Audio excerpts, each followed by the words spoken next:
Hi, my name is Kayla Wright, and I am making this video as my journal remediation.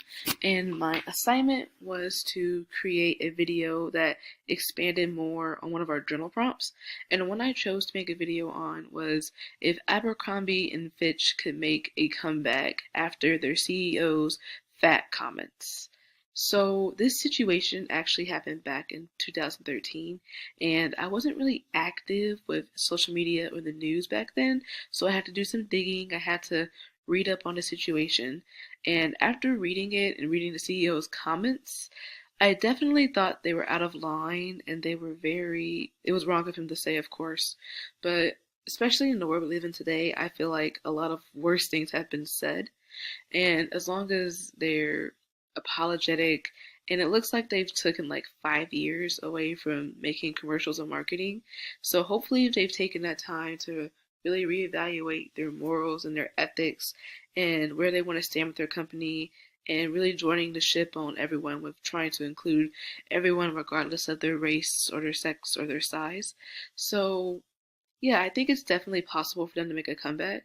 It will, in my eyes. With some people, they're not going to. It's just simple. They're always going to remember what he said or how it made them feel, and they're just not going to shop there. And you can't control that, no matter what you do. So, but there's also 100 billions more customers that are there that will buy Abercrombie and Fitch's stuff, especially if they like attach themselves to like a trend or a social media trend, something like that. They'll definitely gain more customers. But what I wanted to compare it to was the H&M situation, which was a lot more current, and I think it was a lot more relevant. So H&M had a new clothing line for children, and in that new clothing line laid this picture on their website, which is a African American young boy wearing a sweatshirt that says coolest monkey in the jungle. And as many people know, monkey is a derogatory term used to African Americans when trying to put them down, or to it's a very racist tactic to call a black person a monkey. And the fact that they found this, actually, and I think I'm pretty sure he's African. So I'm pretty sure this little boy is African. And to put an African boy in a sweatshirt that says coolest monkey in the jungle, and nobody in that, photographers, editors, publishers, nobody thought to say, hey, this doesn't quite look right. Or hey, this might not go well with some of our customers. Especially since we have I don't know what to call it, we have African American spokespeople for our famous African American spokespeople for our brand. This might not rub well with them, or maybe the rest of America, because just yeah.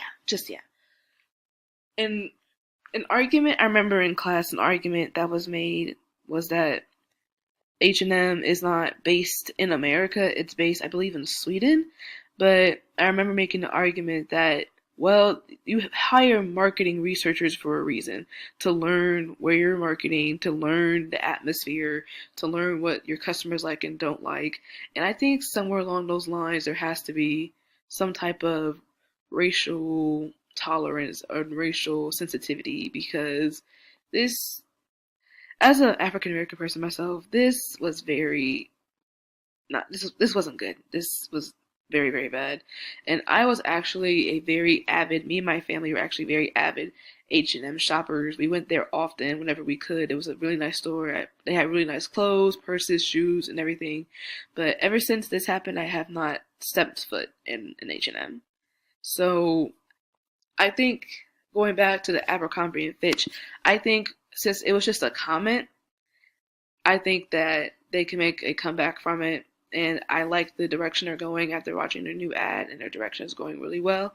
So I think Abercrombie and Fitch can make a comeback, but I don't know if H&M is gonna make a comeback, especially with the African American community.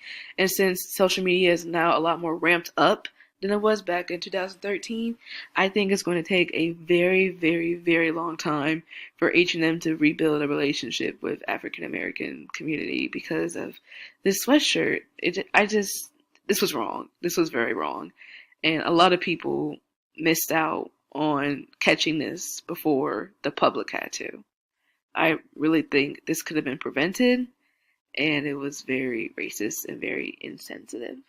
But that is all I have for this video. So yeah, that's all I have.